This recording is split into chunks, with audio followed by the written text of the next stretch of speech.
कांग्रेस ने भारत जोड़ो यात्रा को बूस्टर डोज की तरह बताया, लेकिन क्या आगामी चुनाव में इसका असर दिखेगा? बड़ा सवाल है। इस साल राजस्थान, छत्तीसगढ़, मध्य प्रदेश और कर्नाटक जैसे चुनावी राज्यों में पार्टी के लिए यात्रा नई जान फूंक सकेगी? बड़ा सवाल है। कांग्रेस के महासचिव जयराम रमेश ने बार बार इस बात को दोहराया कि यह कोई चुनावी यात्रा नहीं है, बल्कि वैचारिक यात्रा है। राजनीतिक पंडितों का यह मानना है कि इस यात्रा का असर, असली परीक्षा जो होगी उसका असर हुआ या नहीं, यह पता चलेगा चुनावों में। क्या 2024 के चुनाव में कांग्रेस में नई जान फूंक कर उसका चुनावी भविष्य तय कर पाएगी ये भारत जोड़ो यात्रा? बहुत सारे ऐसे सवाल हैं। इस साल 9 राज्यों में विधानसभा चुनाव होने के आसार हैं। इनमें से 4 राज्य, जिनमें कर्नाटक, मध्य प्रदेश, राजस्थान और तेलंगाना से होकर भारत जोड़ो यात्रा गुजरी है और यहां पर भारत जोड़ो यात्रा को रिस्पांस भी अच्छा मिला। कन्याकुमारी से कश्मीर तक लगभग 4000 किलोमीटर की यात्रा ने निश्चित रूप से इन राज्यों के पार्टी कार्यकर्ताओं में नया जोश भरा है। हालांकि क्या ये इन संबंधित राज्यों के विधानसभा चुनाव में रंग दिखा पाएगा? यही सवाल सबसे बड़ा है। यह इस बात पर निर्भर करेगा कि क्या संबंधित प्रदेश की इकाइयां इस गति को बनाए रख सकती हैं और आगे का जो रास्ता है उसे चुनाव तक तय कर पाएंगी। ये एक बड़ा सवाल है। इसके साथ ही संगठन स्तर पर एकता और महत्वपूर्ण चुनौती, विशेषकर कर्नाटक और तेलंगाना के जो राज्य हैं, वहां की चुनौतियों को अगर स्वीकार किया जाएगा और गुटबाजी को दूर किया जाएगा, तभी यह संभव है कि भारत जोड़ो यात्रा का असर चुनावी राज्यों में देखने मिलेगा। क्योंकि कांग्रेस मध्य प्रदेश और कर्नाटक में वापसी की कवायद में है और यहां का जो मतभेद है, कांग्रेस का जो मध्य प्रदेश कांग्रेस हो या कर्नाटक का कांग्रेस हो, ये देखकर आप अंदाजा लगा सकते हैं कि निश्चित तौर पर कांग्रेस को यहां कितनी मेहनत करनी है। सिर्फ भारत जोड़ो यात्रा के असर से यहां पर चुनावी यात्रा या चुनावी बैतरणी पार हो जाएगी, ऐसा लगता नहीं। मध्य प्रदेश, छत्तीसगढ़, तेलंगाना और कर्नाटक जैसे कई चुनावी राज्यों में पार्टी कार्यकर्ताओं के बीच यही भावना है कि भारत जोड़ो यात्रा का असर दिखाई पड़ेगा। ऐसा इसलिए भी क्योंकि नेताओं की व्यक्तिगत महत्वाकांक्षाओं पर लगाम लगाने के लिए नेतृत्व ने काफी काम किया है और भारत जोड़ो यात्रा के दौरान इन राज्यों में जिन नेताओं के बीच मतभेद दिख रहे थे, वो सब राहुल गांधी के साथ एक मंच पर दिखाई दे रहे थे। इसलिए कार्यकर्ताओं को ऐसा लगता है कि शायद चुनाव पर इसका असर पड़ेगा।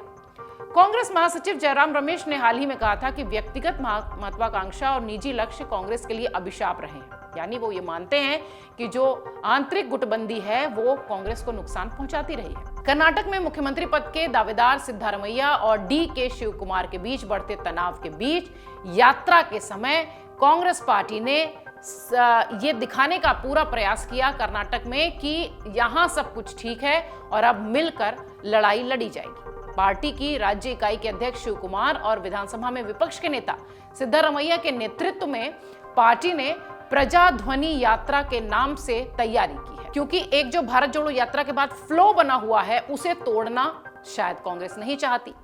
कर्नाटक और मध्य प्रदेश जैसे राज्यों में कांग्रेस को इस यात्रा से कुछ फायदा हासिल होता दिखेगा या नहीं, ये तो पता चलेगा जब चुनावी परिणाम आएंगे। हालांकि राजस्थान की अगर बात करें तो वहां पर भी पार्टी आंतरिक कलह से जूझ रही है। राजस्थान में मुख्यमंत्री अशोक गहलोत और उनके कट्टर विरोधी सचिन पायलट खेमे के बीच गुटबाजी जारी है। राहुल गांधी का पैदल मार्च इसे सुलझाने में नाकामयाब रहा है, क्योंकि भारत जोड़ो यात्रा जब राजस्थान में थी तब तक सब कुछ शांत और सहज दिख रहा था, लेकिन जैसे ही यात्रा वहां से खत्म हुई उसके बाद हंगामा होता दिख रहा है दोनों ही खेमों में। कांग्रेस की भारत जोड़ो यात्रा का राजस्थान फेज जैसे ही 21 दिसंबर को आखिरी दौर में पहुंचा तो कांग्रेस ने राहत की सांस ली। ऐसा इसलिए क्योंकि यात्रा के दौरान सड़कों पर नारेबाजी के बावजूद राज्य में गहलोत और पायलट समर्थकों के बीच तनातनी भी देखने मिल रही थी। लेकिन उस समय जब भारत जोड़ो यात्रा राजस्थान में थी तो ऐसा कुछ नहीं दिखा, जिस वजह से दोनों ही खेमे शांत नजर आए और दोनों ही खेमों को देखकर ऐसा लगा कि शायद अब यहां मामला शांत हो चुका है। लेकिन वो तूफान से पहले की शांति थी, क्योंकि भारत जोड़ो यात्रा जैसे ही खत्म हुई सचिन पायलट और अशोक गहलोत एक दूसरे के ऊपर हमलावर हो गए। इस टकराव पर कांग्रेस के कुछ नेता ये मानते हैं कि यात्रा से पार्टी की संभावनाओं को बढ़ावा मिला है, लेकिन कांग्रेस के 2 वरिष्ठ नेताओं के बीच अब भी मुद्दे अनसुलझे हैं, जो कि निश्चित रूप से अगले चुनाव में पार्टी की संभावनाओं पर प्रतिकूल प्रभाव डालेंगे। जैसा कि हम शुरुआत से कह रहे हैं कि भारत जोड़ो यात्रा का असर तभी होगा जब कांग्रेस इन राज्यों में जहां वो वापसी करना चाहती है वहां आंतरिक कलह खत्म कर पाएगी। राजस्थान में इस साल के अंत में चुनाव होने वाला है। पार्टी कार्यकर्ताओं ने कहा कि अगर कांग्रेस राज्य में सत्ता में आती है तो गहलोत पायलट सवाल को सुलझाने की जरूरत है, नहीं तो यात्रा से जो फायदा मिला है उसका कोई लाभ नहीं होगा। इधर राजनीतिक विश्लेषक भी ये मानते हैं कि मध्य प्रदेश में कांग्रेस को 2023 चुनाव के लिए यात्रा से फायदा हासिल करने की खातिर राजनीतिक कार्यक्रमों में जो गति है उसे बनाए रखना होगा। जैसा कि बात अभी हमने आपसे कही कि ये जो एक फ्लो था उसे मेंटेन करने की जरूरत है, तभी शायद भारत जोड़ो यात्रा सफल होती दिखेगी चुनावी राज्यों में।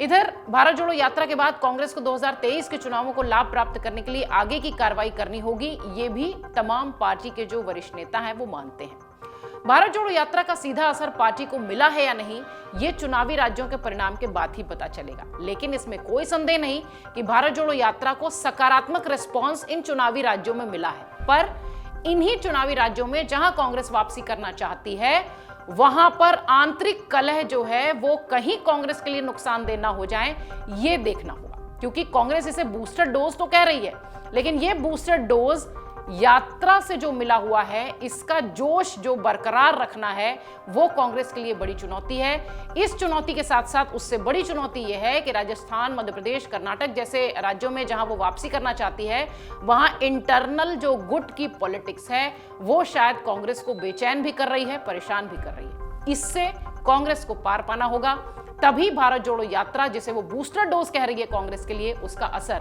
दिखाई पड़ेगा। डाउनलोड करें अमर उजाला ऐप और पाएं खबरें लगातार। अगर आप ये वीडियो YouTube पर देख रहे हैं तो हमारे चैनल को सब्सक्राइब करें और बेल आइकन को दबाना ना भूलें। अगर आप Facebook पर ये वीडियो देख रहे हैं तो हमारे पेज को लाइक करें।